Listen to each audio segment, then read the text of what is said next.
Hey guys, welcome to another episode of the Split Decision. We're back, me, Taku, George, and with a special guest, Sam McDaniel, playing from the Melbourne United in the NBL. Before we get into this episode, we just want to mention the usual, our sponsors, Cremlon. Check out, the links are in the description. Check out the Instagram, Twitter, YouTube, and all the social medias. And I think that's about it. Let's get straight into it. Oh, yes, Sam, thanks so much for joining us. Good, man. I really appreciate that. And I guess our first question is, what's like your first memory like playing basketball? Yeah, so my first memory, I was probably, well, first of all, I grew up in Adelaide, born and raised in Adelaide, and I played soccer to start off with. So I played soccer up until I was about 14 years old, and then at age 14, I just kind of picked up a basketball. Played, just high school or middle school, it would have been back then, and some social league stuff, and really enjoyed it. And from there, I kind of just kept working on my skills and built on from there. Oh, wow. Soccer first. Yeah. What's it called? A similar sort of skill set. What's that? It is a similar sort of skill set, basketball and soccer. Yeah, a little bit. The agility. I sort of kind of always just like that team atmosphere, just being around your friends and even going to college, it's a really good experience just because you get to live with your friends, you get to go to school with your friends, do everything with your friends, all the while playing a sport you love. So, it was a great experience for me growing up playing basketball. Of course. Always the best thing growing up, playing with your mates, enjoying your stuff. Yeah. It's always the best thing. Yeah. So when you were a kid playing basketball, did you hit this realization that either this is something that comes easy to me, or were you just better than those around you? I was always sort of a little bit more athletic than my friends. However, I did work hard as well. It doesn't matter how sort of talented you are, you're always going to work hard at things, especially in sport. Guys are always working hard around you to get better, so you have to match that level of commitment as well, and that's something that I just try to do is work hard every single day and got better doing it. So yeah, definitely. No. Got to beat on that craft to make it perfect, It's like the mama mentality. Speaking of mama mentality and stuff, everyone's got their idols in basketball. Now, who was that one person that like you looked up to in like basketball? It was like, man, I really want to replicate his style of play, or like he's what got me into basketball. Who was that person for you? That's a good question, idol? Man. I always sort of like Dwayne Wade growing up. I was a big Dwayne Wade fan. Back when he was in Miami, obviously, playing with LeBron and doing the crazy things that he was able to do on the court. I kind of looked up to him. But, all the regular guys, the people sort of admire, LeBrons and the Kobes and those guys all were people who I sort of would go on YouTube and look up highlights and things and try and copy their moves and try and do some of the things that they were able to do on a basketball court. Yeah, definitely. Yeah. And obviously your dad is also like NBL legend. Were you like in that basketball environment growing up? No, I wasn't necessarily. I actually grew up in a different state than my dad. My dad was in Sydney. Well, I grew up in Adelaide, so we kind of did what we could from long distance. But for the most part, I kind of almost in a way taught myself. I had a guy in Adelaide. His name's Rashad Tucker. He is also an ex-NBL legend. He played for the Melbourne Tigers, probably would have been about 20, 25 years ago. But he's a guy who lives in Adelaide as well. And we kind of met when I was about 16 years old. And when he met me, I was playing the 4 and the 5. So I was a big man. I wasn't really able to dribble. I wasn't really able to shoot. Yeah. And he met me, and ever since I met him, we just got in the gym every day and worked on my ball handling, worked on my shooting, worked on my dribble pull-ups, worked on everything that I needed to do to be a guard, because obviously the game is changing, and you got big guys now who can do everything that guards can do, so you got to keep up. Yeah, definitely, like your DeMarcus Cousins and all, and Karl Anthony Towns and guys like that. Yeah. Yeah, Jokic. They're all just changing the game. Jokic. Yeah. So you spoke about going to college just before. So you went to Southeastern Community College in that's right. Iowa. So I went there for 2 So years, and then I went to a Division One school in Louisiana called Louisiana Monroe for 2 years after that. Oh, okay. So how were those two colleges? How was that as an experience, and how did that help you grow and like grow in your skills? Yeah, so it was a bit funny going to the junior college. Being in Australia, being 17, 18 years old and watching movies and whatnot and seeing what you think college looks like. And then me getting to Iowa, which was freezing cold. It was a city with probably 15,000 people in it. It was just a flat city with just all cornfields, like a small little school, small gym. It was a bit of a culture shock, really. Just being out in the country in the middle of nowhere in America, coming from Adelaide and whatnot. But obviously, you get used to it. You get in a little routine, and really, it had everything I needed to get better. So they had a gym, obviously, that I could get in 24 hours, and a weight room, and a shooting gun. I don't know if you guys know the shooting gun, the machine that passes the ball back to you. Yeah. I've always wanted one of them. So I've always wanted that. Yeah, the best thing So ever. useful. But they had one of those. So pretty much for 2 years, I just grinded, man, and did what I had to do to get through school, and worked on my basketball skills on the outside of that. Yeah.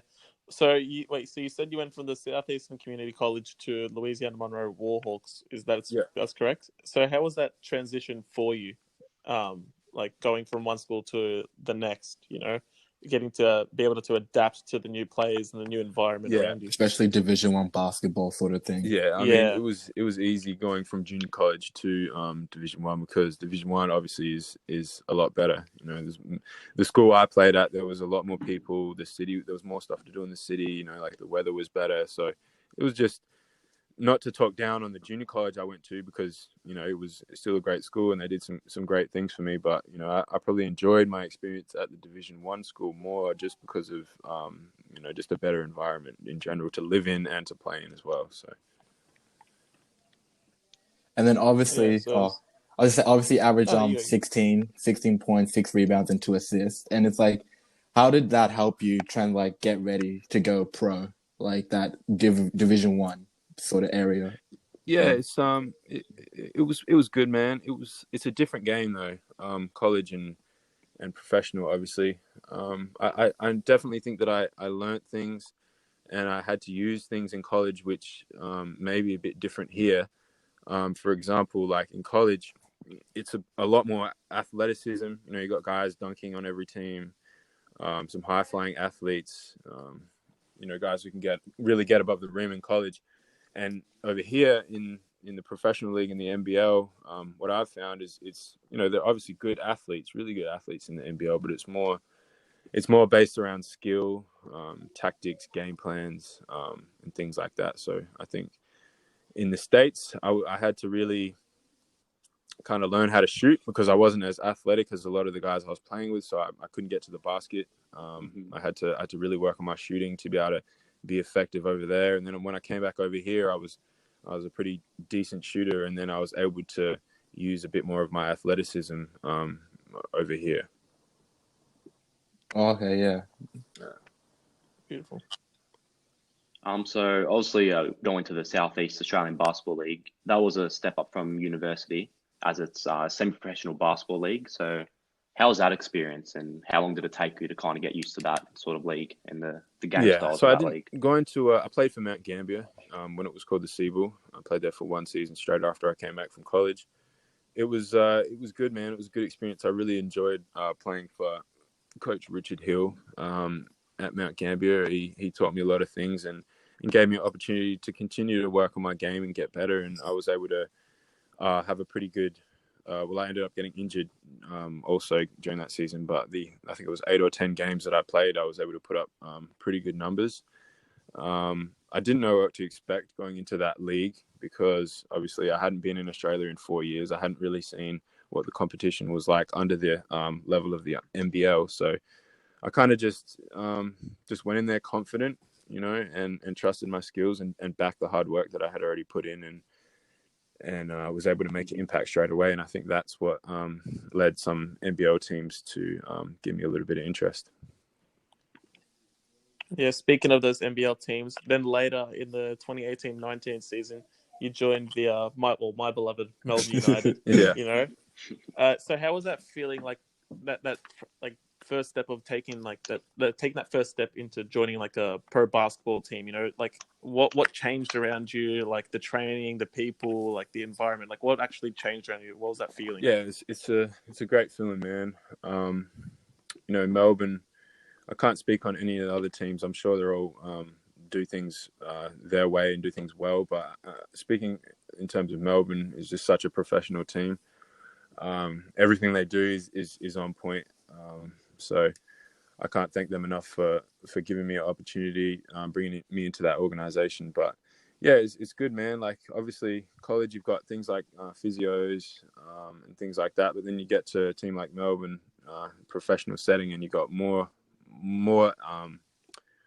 resources to help you. You know, you got a dietitian, you got strength and conditioning coach, you got you know, a chaplain if you need to go talk to someone. You know, you just got people, you know, you got all these people around you who can use to make you better. Absolutely. So it's just a good environment to be in and a good environment to get better in as well. Oh, nice. And then too easy. So then, how was that feeling, like checking in to like your very first MBL game? That'd be awesome. Yeah, it was good, man. It was it's a bit surreal, really. I remember before I went to college, just going and watching an NBL game, Adelaide 36ers game, and just imagining myself out there on the court.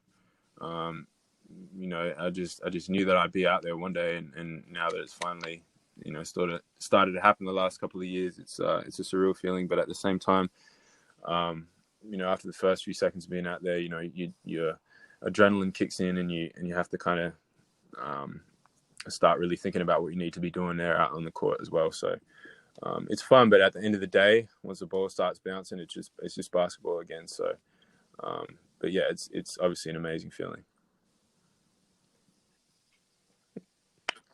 So talking about, obviously your teammates, you're currently playing with the likes of Chris Golding, Sean Long, and Casey Prather. So they're all very experienced basketballers. So how's that like, and what do you learn from them in training and obviously the real game? Yeah, I learned a lot from all my teammates.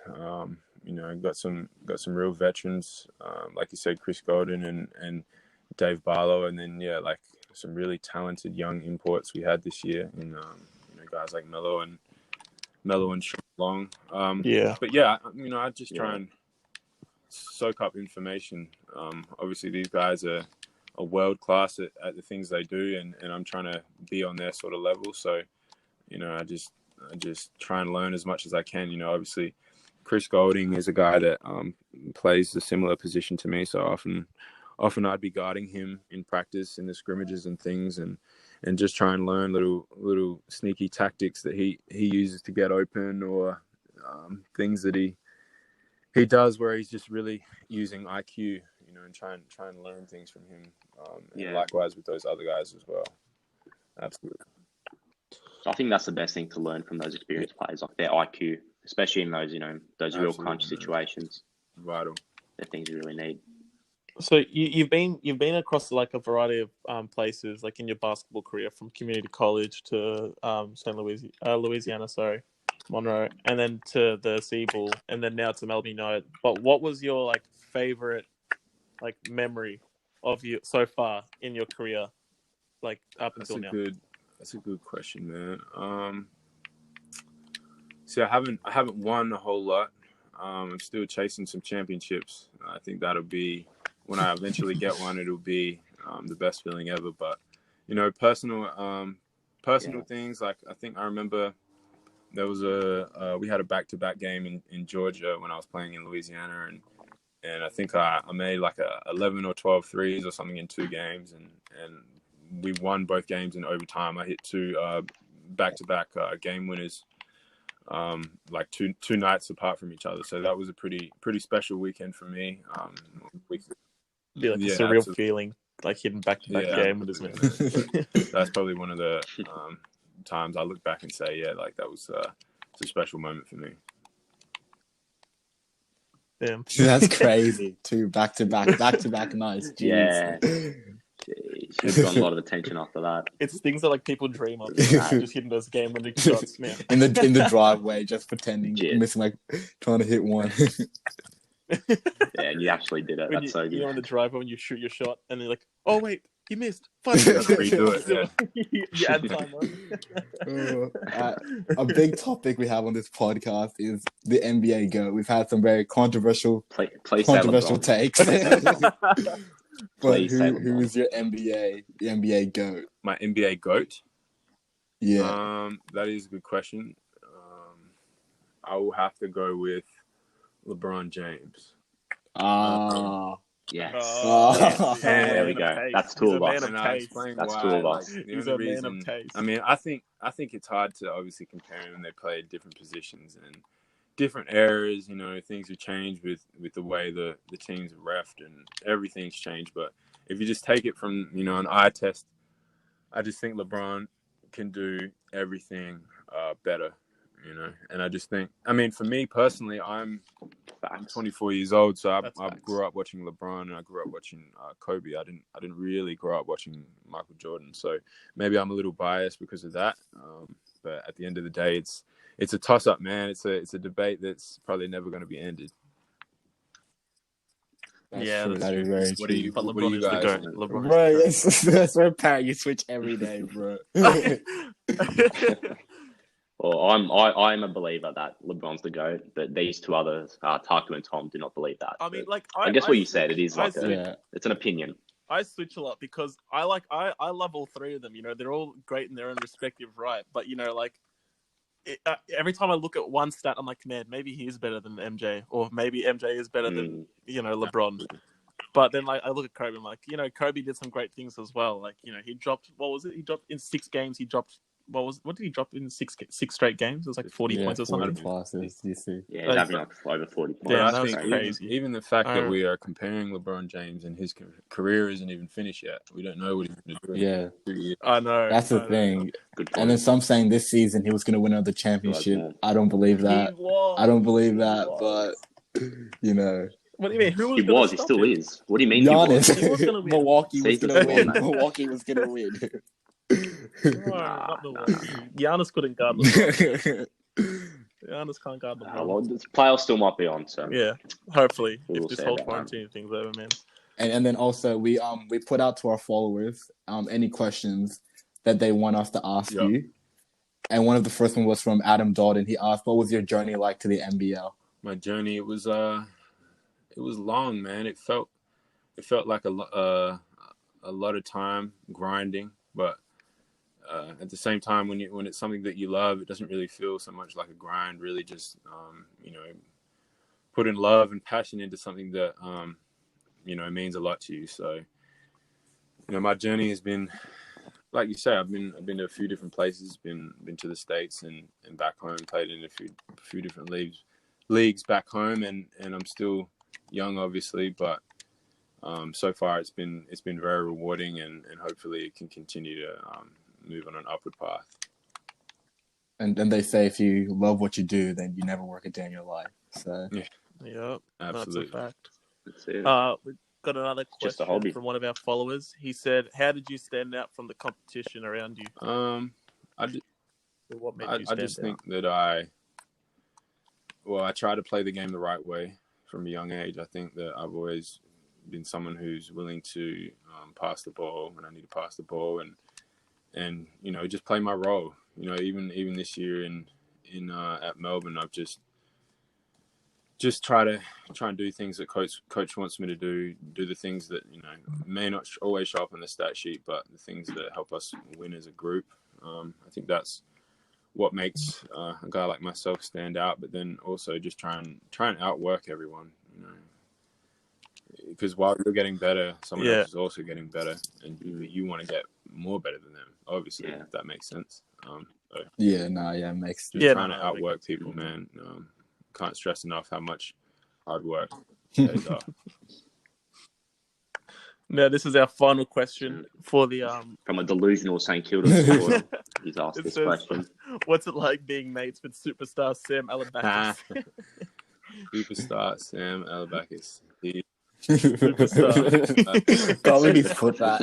I don't know who asked that, but he is a little far from the superstar. If he's a fine shots there. But no, Sam's obviously a good friend of mine. We went to college together for 2 years, and now he's a rookie for St Kilda Football Club. So yeah, he's a good friend of mine. So it's good to see two friends making it in their own respective sport. Exactly. It's good to see that both of you guys are being successful. So you're doing your thing. And then also last question from me is sort of for our viewers as well. For someone that's a young kid in Australia and wants to make it to the NBL or EuroLeague or NBA, what advice would you give them? What advice would I give them? Apart from the base standard of always working hard or dedicating yourself, I'd probably say just you got to be mentally tough. And you got to not give up, because there's going to be times where you think, well, there's a million other people in the world who are probably better than me, and why should I just keep working hard if I'll never get there, and things like that. Doubt will start to creep in, but you can't think like that. Throughout the whole journey, you just got to try and keep a level head, try and keep working hard, and see where it takes you. Awesome. Well, Sam, I think that's going to wrap up our podcast for the day. Thank you so much for joining. It means so much. Thank you so much. You're an really absolute appreciate legend. that. We wish you all the best in your future of your basketballing career. Hope you get that championship. Hope you do Melbourne United proud. Go wherever you plan to go, man. But yeah, thank you so much. And I think that's a wrap, Tark. Yeah. Thanks for everyone listening. Make sure you check out all the links in the description. And yeah, thanks. Bye, guys. See ya. Cheers, guys. Yo, guys, thank you so much for checking out that podcast episode. It was a massive honor having Sam on the podcast, and everything he said was just perfect.